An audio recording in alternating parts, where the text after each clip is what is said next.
Bonjour, je suis très content de vous retrouver pour une toute nouvelle vidéo. Cette fois-ci, on va se consacrer au pronostic en vue de l'Euro 2024 qui va avoir lieu en Allemagne. Donc là, je vais vous faire un état des lieux très rapide des groupes, je vais vous dire ce que je pense.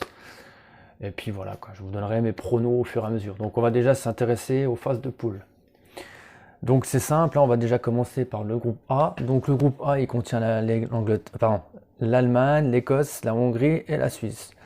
Alors moi d'entrée, je vois tout de suite, sans être condescendant, l'Allemagne. Parce que bon, le premier match, ça va être face à l'Écosse. L'Écosse, ils ont vraiment pas de chance parce qu'ils vont affronter déjà le pays hôte. Et affronter l'Allemagne déjà en match d'ouverture pour le calendrier, c'est déjà pas bon signe. Donc ça va être très compliqué pour les Écossais, avec tout le respect que j'ai pour eux, même s'ils ont fait une campagne de qualification qui était plutôt honorable. Ils ont fait du très bon travail, ils ont même battu l'Espagne, pardon. Ils ont été, voilà, ils ont prouvé qu'ils avaient des capacités, il n'y a rien à dire. Mais le problème, c'est que le soufflet est un peu retombé. Ils ont été battus deux fois récemment, une fois par la France et une fois par les Pays-Bas. Puis ils ont pris des sacrées corrections, donc 4-1 par la France ou 4-1 par les Pays-Bas, je crois. Donc ça a été des matchs très difficiles pour cette fameuse Écosse, qui est une très belle nation du foot. On peut se rappeler aussi qu'ils ont des grands clubs, des clubs prestigieux, des clubs mythiques comme bien sûr les Glasgow Rangers ou les Celtics, qui font toujours des parcours très bons, en tout cas à l'époque en Coupe d'Europe. Mais là, j'avoue que ça va être compliqué face à l'Allemagne qui a quand même une bonne armada, qui reste l'Allemagne, malgré sa période de doute ces derniers temps. Parce que ces derniers temps, ça a été très difficile. Ils ont enchaîné quelques défaites, une au Japon notamment, une en Turquie, il me semble. Ils ont été battus. Puis là, ils sont revenus forts. Donc, ils ont battu la France récemment et les Pays-Bas, avec l'art et la manière. Pas des scores fleuves, mais bon. Et puis, ils ont une belle équipe, quoi. Ils ont de très bons joueurs, l'équipe allemande. Donc, on va revenir avec, bien sûr, il y a des noms quand même qui font peur, quoi. Manuel Neuer dans les buts, c'est pas n'importe qui. Ter Stegen qui joue au FC Barcelone. Neuer, il joue à Bayern de Munich, qui ont fait une bonne campagne en Ligue des Champions. Après, il y a Kimmich, il y a quand même Kroos, il y a Rudiger en défense, qui joue Real. Enfin, je veux dire, vous avez des arguments qui peuvent faire peur. Toni Kroos, qui devait prendre sa retraite, mais qui finalement ne la prendra pas. Müller, certainement, qui va revenir. De ce que, pas forcément, attendez, je regarde. Si, il y aura Müller, voilà, qui est toujours efficace, qui peut toujours être un bon, qui peut avoir beaucoup d'influence dans les vestiaires. Et puis il y a le Roi Sané, quoi. Enfin, ils ont vraiment un effectif qui fait peur. Et puis Kavertz qui avait fait un très bel Euro, le dernier Euro. Donc je pense que ça va être quand même compliqué pour cette très belle équipe d'Écosse. Et je pense que la physionomie du match est très simple. Je pense que l'Allemagne va vouloir attaquer dès le départ. Ils vont avoir beaucoup de pression qui vont évacuer les 15 premières minutes. Donc ils vont évacuer cette pression, ça va être difficile, ils sont à domicile, ils sont devant un public qui attend beaucoup de cette équipe allemande.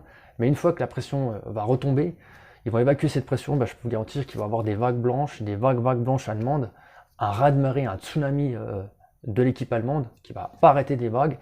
Et la digue écossaise, elle risque de céder, quoi. Les Écossais, je vois dans ce match, pour le match là, je pense qu'ils vont être pas trop en défense, je pense qu'ils vont y aller avec le fight spirit, comme les Irlandais, ce fameux fight spirit, l'état d'esprit de combattant, et qui vont trop se découvrir, trop être téméraires, et que malheureusement ça va être leur préjudice, ça va être très préjudiciable. Alors après je peux me tromper, ça peut avoir une autre physionomie du match, mais je vois pas une équipe défensive, moi je vois une équipe qui va jouer les coups. Par contre, l'équipe d'Hongrie, pour le prochain match, je vois une équipe d'Hongrie qui sera déjà qui a un bon jeu, qui sont des joueurs très solides, comme l'Allemagne, des joueurs qui ont vraiment, voilà, ils sont grands, athlétiques, et là ça va se neutraliser dans le jeu. Je pense que l'équipe d'Hongrie, elle va avoir plutôt une rigueur défensive, elle va pas forcément attaquer. Je peux me tromper, mais une équipe d'Hongrie qui va avoir une bonne muraille, une bonne assise défensive, qui va être difficile à franchir, et que ça va pouvoir se neutraliser avec l'Allemagne, parce qu'ils ont à peu près le même gabarit, à peu près, voilà. Au niveau de la physionomie du jeu, ça sera peut-être pas pareil, mais la philosophie du jeu, la tactique, avec une Allemagne qui a vraiment envie de montrer devant son public qu'elle est capable d'attaquer, qu'elle est capable de marquer des buts. Donc avec la Hongrie, ça va être un peu plus difficile. Et avec la Suisse, ça risque d'être très prometteur aussi, parce que la Suisse, ils ont de très bons joueurs. Donc, je rappelle, la Suisse qui a battu l'équipe de France au dernier Euro en huitième de finale. Ils ont toujours une équipe qui peut faire mal, quoi. Je veux dire, quand vous avez des très bons joueurs, Shaqiri, infatigable Shaqiri, qui a fait une superbe bicyclette ou un ciseau contre la Pologne au Euro 2016. Chaka, bien sûr, qui est un peu le leader de ce groupe. Puis alors forcément, Sommer dans les buts, qui est un super gardien, je le mets dans le top 5 des gardiens, d'ailleurs il était au Bayern Dominique, je crois, à un moment. Donc vous avez quand même Zakaria, vous avez des bons joueurs, vous pouvez pas... Non, la Suisse, c'est pas à prendre à la légère. Donc tout ça pour donner mon premier classement de cette fameuse Coupe d'Europe. Donc en 1, je mets l'Allemagne. En 2, je serais tenté de mettre la Suisse, parce qu'ils sont de très bons joueurs expérimentés et qui font toujours des parcours assez honorables en phase de poule. Donc je sais pas, je sais pas, entre la Suisse et l'Hongrie, allez, je vais quand même mettre l'Hongrie. Je mets l'Hongrie en 2 et je vais mettre la Suisse en 3. Et en dernier, je mets l'Écosse. Voilà pour mon classement. Donc l'Allemagne, qui est une grande nation, bien sûr, hein, je dis pas qu'il va avoir une suprématie ou une hégémonie totale de l'Allemagne, hein, mais je dis qu'il y aura beaucoup d'abnégation et qu'ils vont vouloir montrer devant leur public que ça reste l'Allemagne. Donc c'est une équipe avec les 4 étoiles. Donc les Allemands, ils sont rigoureux, quoi. Alors je dis pas que ça va être facile, hein, mais je pense que la physionomie des matchs, enfin la physionomie du tableau, ce sera ça. Sans grande conviction. Au départ, j'avais mis la Suisse en 2, mais je me dis, le parcours n'a pas été super ces derniers temps, donc ils sont un peu dans leur phase déclinante. Donc on va garder sur cet état, même si j'hésite avec la Suisse. Bon, bref, on met le classement comme ça pour l'instant. Mais je vous dis, avec la Suisse, elle finira meilleure troisième de toute façon. Ensuite, le groupe B. On va essayer d'être un peu plus rapide. Le groupe B, bon bah forcément l'Espagne. L'Espagne qui a une totale domination de la balle, hein. Ils ont une bonne possession de la balle, une créativité sans faille. Par contre, ils ont du mal à concrétiser des actions, à finaliser, à être réalistes devant le but. Cela dit, ils ont quand même un bel effectif, l'Espagne. Unai Simon dans les buts, je crois. Morata qui sera là. Il n'y aura pas Asensio, par contre. Il y a des joueurs clés qui manquent. Mais il y a Pedri, je crois. Que je vous dise pas de bêtises. Il y aura de très très bons joueurs. Hein. Donc on verra. Hein, mais bon, il y a Laporte en défense, qui est pas mauvais. Rodri, bien sûr. Fabrine Ruiz qui fait une bonne saison de PSG. Il y a des bons joueurs, Pedri, hein, comme je vous ai dit, Morata, hein, qui est un très bon attaquant. Voilà, donc ils arrivent quand même avec des bonnes forces. Et puis ils ont gagné, et puis Nacho en défenseur. Donc ils ont gagné aussi la Ligue des Nations. Donc je sais qu'il y a beaucoup qui n'aiment pas la Ligue des Nations. Moi, vous savez ce que je pense à ce sujet. Je pense que c'est une très belle coupe, une très belle compétition.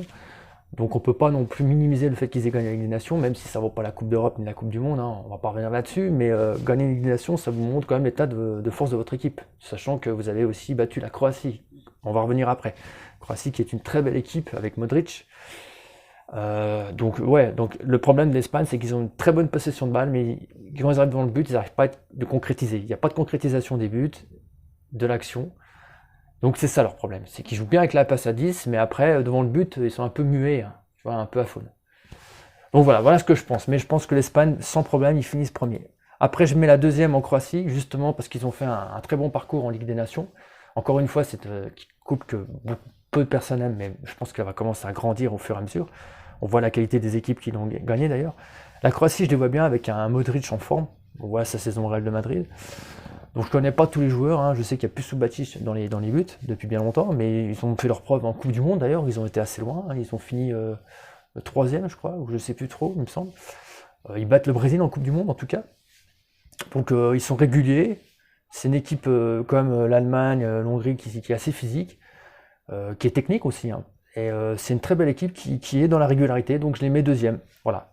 En troisième, je vais mettre l'Italie, avec un bon gardien, hein, John Donnarumma, mais ils finiront meilleur troisième. Ils sont détenteurs du titre, ça reste Italie, une grande nation du foot, une magnifique nation du foot, qui n'a plus rien à prouver. Ils ont gagné le dernier Euro, mais voilà quoi. Donc ce serait, je dis pas impossible qu'ils la gagnent une deuxième fois, mais il y a que l'Espagne qui l'a fait. Donc là, ils arrivent, ils se régénèrent tout simplement, ils régénèrent leur effectif, ils essayent d'éviter la casse. Ils n'ont pas été aux dernières Coupes du Monde, mais je pense qu'ils font quand même un beau parcours, mais voilà, ils vont pas la gagner deux fois, quoi. Après, ils ont des bons joueurs, ils ont Federico Chiesa, ils ont des très bons joueurs. Donc je les connais pas tous honnêtement, mais ils avaient Immobilier, je crois, au dernier Euro. Là, j'ai pas vu vraiment la liste, mais je pense que l'Italie, voilà quoi, elle sera dans les huitièmes de finale. Elle ira. De toute façon, c'est une nation de foot et elle peut pas faire deux fois un erreur de parcours, quoi. Ça a été un vrai cataclysme. Ça a été cataclysmique de ne pas être deux fois en Coupe du Monde, hein. Il y aura deux fois la Coupe du Monde. Là, je pense que là, ils y seront. Mais troisième, parce que justement, la Croatie, j'ai trouvé un petit peu supérieure ces dernières années. En quatrième, l'Albanie, hein, je suis même déçu de le dire. L'Albanie, je les voyais aller loin. Déjà, ils peuvent être très fiers de leur parcours. Très très fiers de leur parcours. C'est une belle équipe, l'Albanie. Mais le problème, c'est qu'ils évoluent dans un groupe qui est très dur. Donc ils n'ont pas de chance d'évoluer avec trois grosses équipes, les trois meilleures équipes européennes de ces dernières années, en tout cas ceux qui font partie des cadors européens. Donc je pense qu'ils peuvent déjà être très fiers d'être arrivés en Coupe d'Europe, en tout cas en phase finale, mais ça va être compliqué. Et je pense que les trois gros mastodontes, les trois ogres, ils vont se disputer l'Albanie. C'est celui qui va marquer le plus de buts à l'Albanie, peut-être qui va arriver à venir premier ou deuxième. Mais attention à cette belle équipe d'Albanie qui risque peut-être de nous surprendre. Mais malheureusement, moi au niveau de la hiérarchie, je les vois quand même en quatrième. Même si franchement bravo à cette équipe, mais ils n'ont pas de chance, ils étaient dans un groupe qui est vraiment le groupe de la mort, quoi. Voilà, c'est le groupe de la mort et voilà. Ensuite, on va voir donc les autres équipes. Donc moi, pour l'instant, c'est le classement là que je donne. Par contre, maintenant le groupe C. Donc le groupe C, je mets l'Angleterre premier. Hein. Bon, bah ça, inutile de dire pourquoi. Par contre, là où j'ai été incroyablement surpris, c'est qu'il n'y aura pas Rashford. Et il y aura pas des cadres comme Rashford. Et puis, il y aura Jordan Pickford dans les buts, par contre, qui n'est pas un mauvais gardien. Bon, finalement, les autres, vous les connaissez, hein, Luke Shaw, il y a des très bons joueurs, Declan Rice, tous ces super joueurs qui font partie. Phil Foden, bien sûr, qui a fait une énorme saison avec Manchester City. On a Harry Kane, alors on ne le présente plus, lui, qui a mis beaucoup de buts pendant ses phases de qualification. Luke Shaw, enfin tous ces joueurs-là, voilà quoi. C'est quand même une liste qui est assez impressionnante. Bellingham aussi, hein, ça, on peut pas oublier ce qu'il fait au Real de Madrid en ce moment. Il y a de très très bons joueurs. Il y en a un qui m'a surpris, qui n'a pas été rappelé, mais je ne sais plus c'est qui. Il en manque un de cadre, et ça m'a vraiment surpris qu'il ne l'ait pas rappelé, c'est Raheem Sterling, voilà. J'ai été surpris qu'il ne l'ait pas pris. Donc voilà, il y a quand même quelques cadres qui ne font pas partie. Et je suis un peu vraiment choqué d'ailleurs. Hein. Donc, mais après voilà, ça reste l'Angleterre. Il y aura forcément qu'elle va finir première, mais attention de ne pas trop prendre les autres équipes trop à la légère. Voilà, donc premier sans souci l'Angleterre. Mais attention aux autres équipes quand même. Après, je vais donner la Serbie. Alors ça, je sais que ça va être un peu bizarre, mon classement. La Serbie, pourquoi ? La Serbie, parce que bah, justement, ça fait plusieurs compétitions qui leur passent sous le nez. Et puis cette année, je pense qu'ils peuvent faire quelque chose. Ils auront forcément une attente de leur peuple. Et c'est une grosse nation du foot, la Serbie d'ailleurs. Ils ont toujours des très bons joueurs.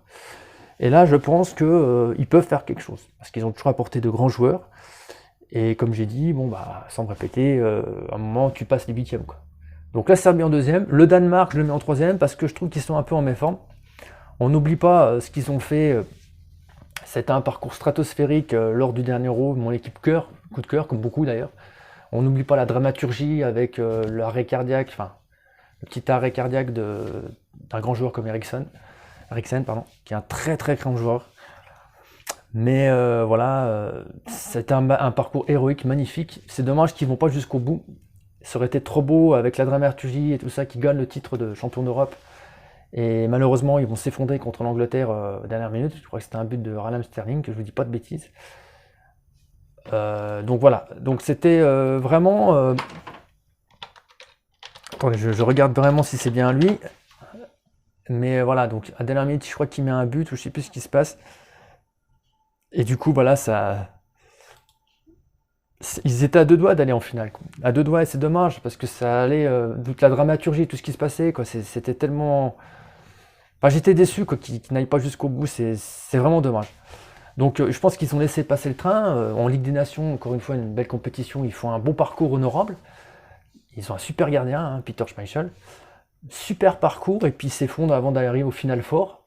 Et c'est dommage, c'est dommage. Et ces derniers temps, je trouve qu'ils sont un peu en perdition, ils déclinent un peu, voilà. Donc c'est pour ça que je les ai mis troisième, avec tout le respect que j'ai pour le Danemark, qui a quand même gagné l'Euro 1992, qui est une belle nation du foot aussi, hein, avec des grands joueurs, Eriksen, comme je disais, un super milieu, qui a joué à Chelsea, il me semble, ou je ne sais plus. Bref, un très grand milieu, de bons joueurs, on se rappelle du coup franc d'Amsgaard, ou je ne sais plus comment on dit le nom, mais bref, ils ont des bons joueurs, hein, ils ont toujours eu des bons joueurs, le Danemark. Ça me reviendra là, mais voilà, c'est une équipe qui finira quand même meilleur troisième, mais je les vois troisième parce que je me dis qu'ils sont en phase descendante et qu'ils ont laissé passer le coche à la dernière Coupe d'Europe. Parce qu'ils auraient pu aller bien plus loin, ils auraient pu aller en finale, hein. Mais voilà quoi, c'est dommage le dernier but qu'ils prennent. Et bon, n'oublions pas que c'est une belle nation, qu'ils ont gagné en 1992. Là, on les attendait pas.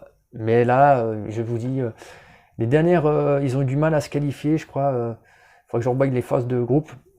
C'était un peu compliqué pour eux. Ils sont qualifiés quand même, hein. Deuxième, je crois qu'ils ont terminé. Mais voilà, donc c'est une belle équipe. Mais voilà, je les vois passer, mais en meilleur troisième aussi. Et en quatrième, la Slovénie, une équipe que je ne connais pas suffisamment, qui a battu le Portugal il n'y a pas longtemps, qui sera peut-être là, pas là pour faire de la figuration, mais je ne connais pas assez suffisamment cette équipe, avec tout le respect que j'ai pour cette équipe, hein, qui forcément va faire peut-être un beau parcours. Mais voilà, je les mets quatrième parce que c'est pas une équipe que je connais suffisamment, mais qui pourrait très bien faire un beau parcours. Ensuite, on va aller dans le groupe D, donc la France forcément. Ils vont terminer premier, je pense. Je suis pas un fervent supporter, je suis pas supporter d'équipe de France, mais je pense qu'ils ont un effectif qui peut leur permettre d'arriver premier.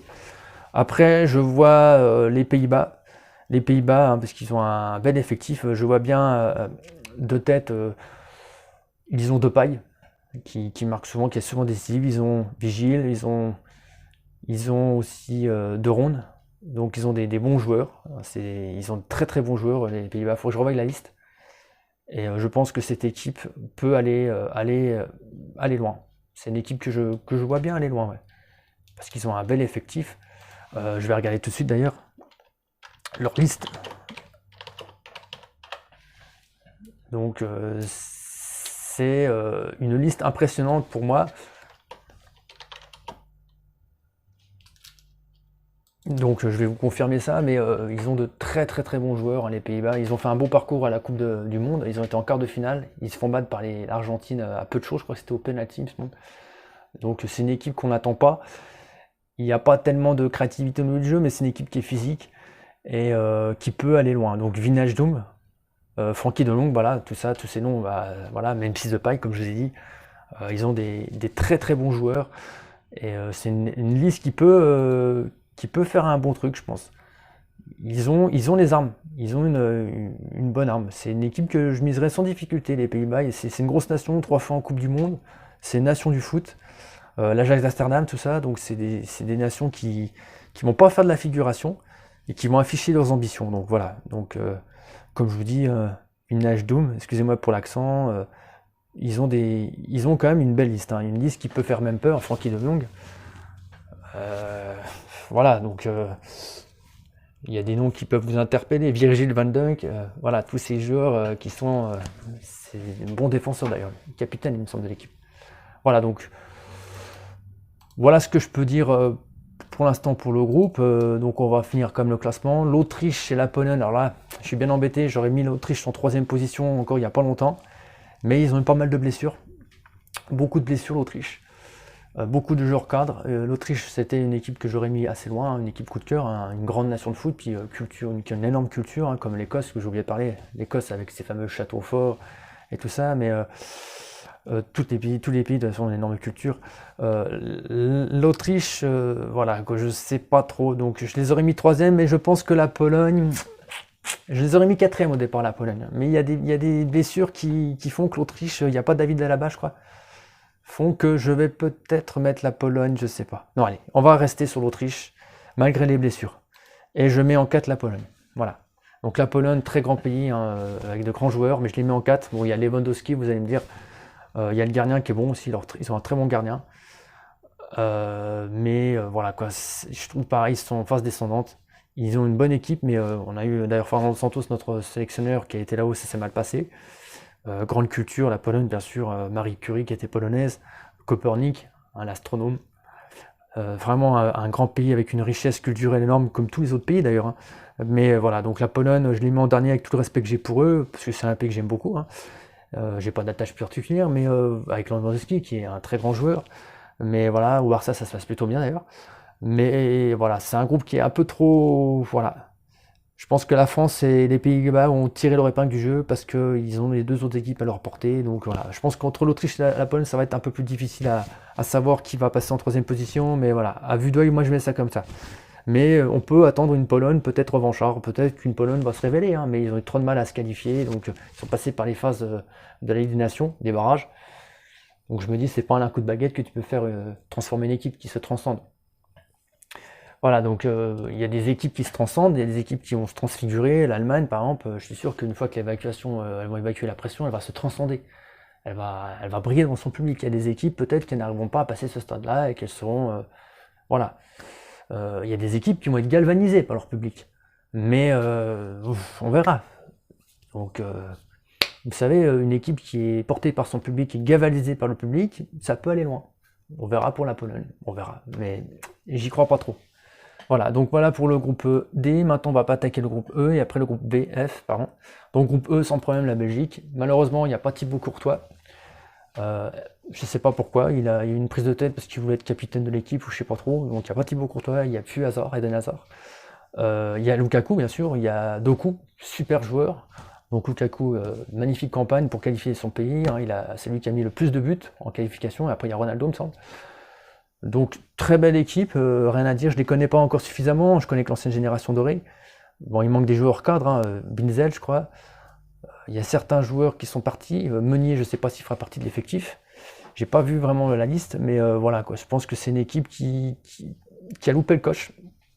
Je pense que cette équipe, elle a été génération dorée pendant des années. Elle a été première au classement FIFA. Elle a rien remporté malheureusement. La Belgique, c'est un pays que j'aime aussi. Hein. C'est le pays emblématique de la BD.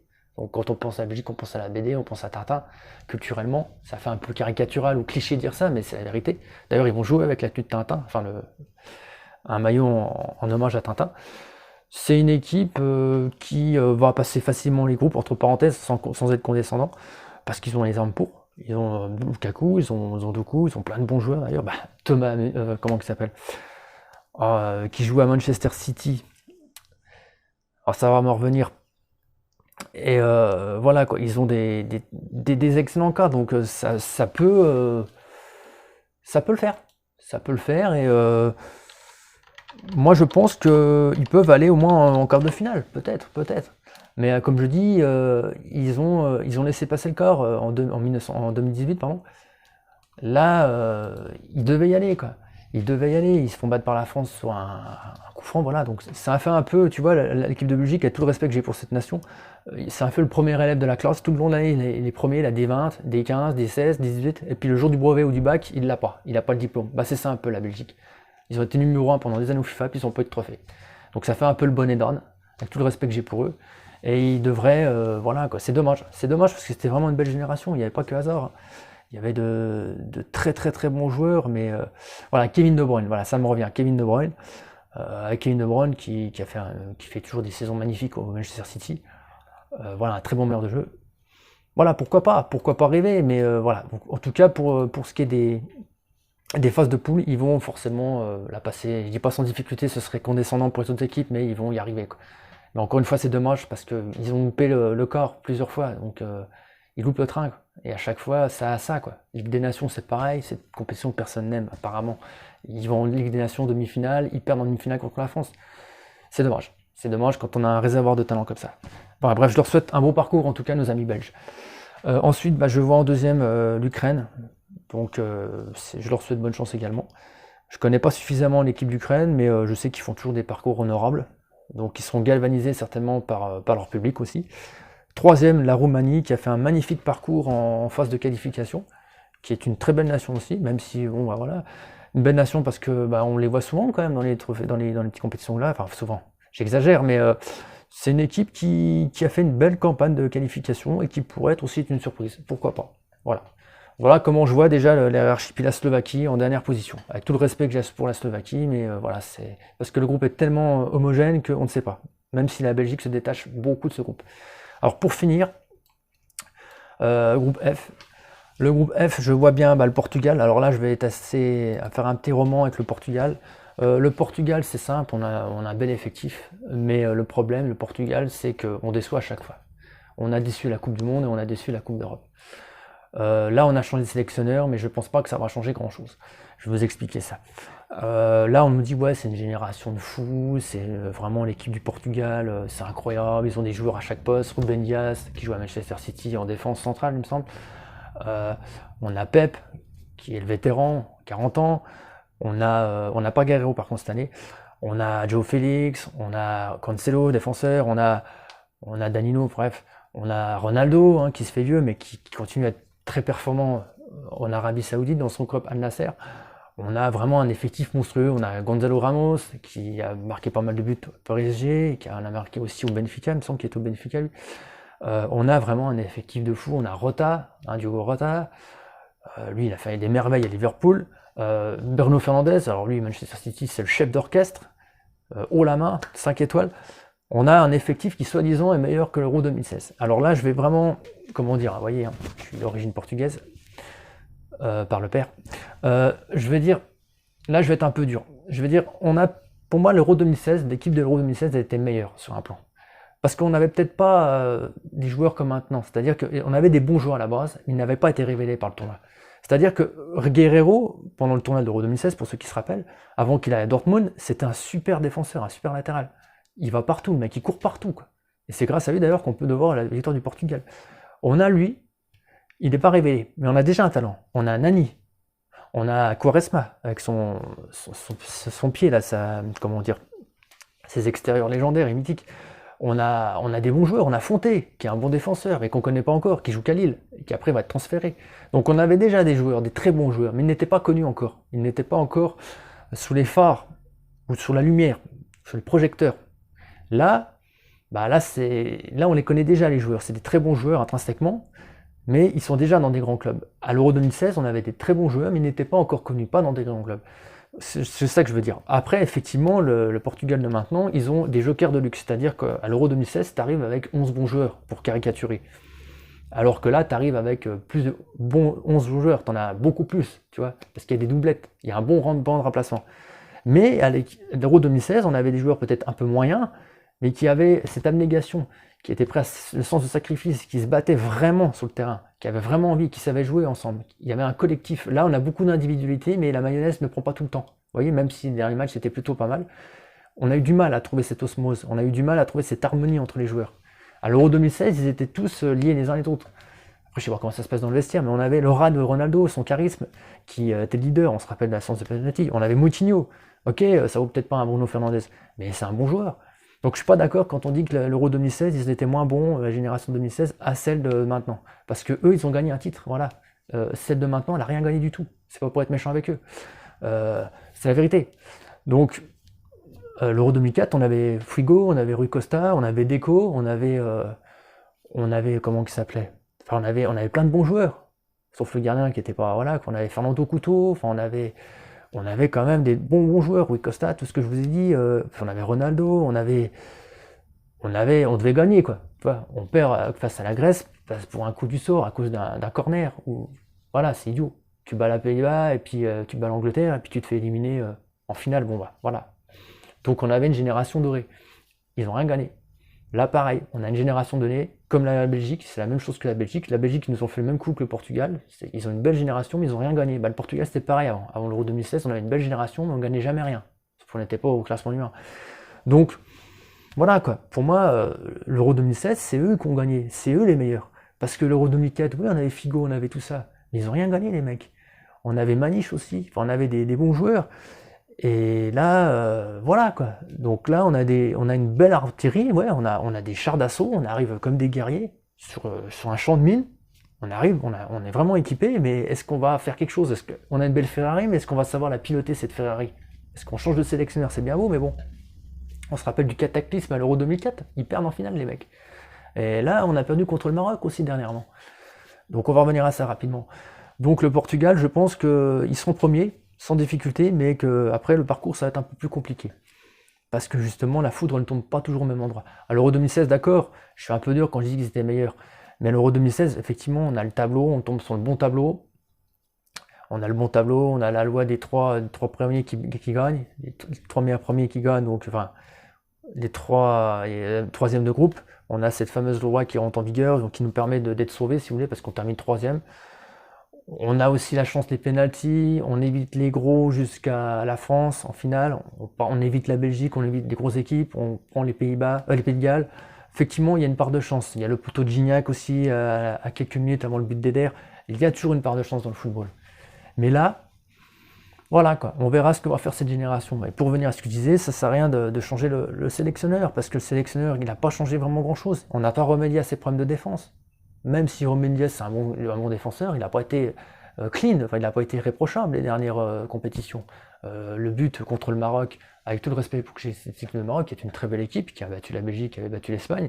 Le Maroc a été très bon, mais c'est aussi le Portugal qui a été très mauvais. Je veux dire, prendre un but comme ça, c'est un peu la honte, quoi. Je veux dire, le gardien, il fait une sortie, mais c'est n'importe quoi, quoi. C'est n'importe quoi. Autant il avait fait quelques arrêts salvateurs pendant la compétition, mais il a été très maladroit, un vrai Gaston Lagaffe, quoi. Euh, Ça sentait quelque chose, ça sentait le roussi de toute manière. Il y avait des prémices. C'était assez. On voyait bien qu'il y avait quand même des trucs quand ils perdent contre la Corée du Sud. Je veux dire, on voit qu'ils prennent 2 buts à la fin. Ils prennent un but à la fin, ils perdent 2-1. On voit bien qu'il y avait quelque chose qui n'allait pas, qu'on n'avait pas remédié dans la défense à certains points. Et Costa, il n'y a pas que lui, hein, c'est la défense. Donc c'est une défense qui me pose problème. Moi. Malgré que c'est le meilleur défenseur en club, je pense qu'en nation, ils ont du mal. Quoi. Voilà, c'est un peu dur ce que je dis, mais la sortie du gardien, Ruben Dias, il a aucune détente ou quoi. Je veux dire, bravo au joueur marocain qui a fait une très belle prestation, bravo au Maroc qui a fait une belle prestation, qui ont stoppé les attaques portugaises. Mais je ne remets pas en doute leur victoire, hein. Une belle équipe, hein. Une belle équipe du tournoi, coup de cœur du tournoi, hein, comme le Danemark à l'Euro.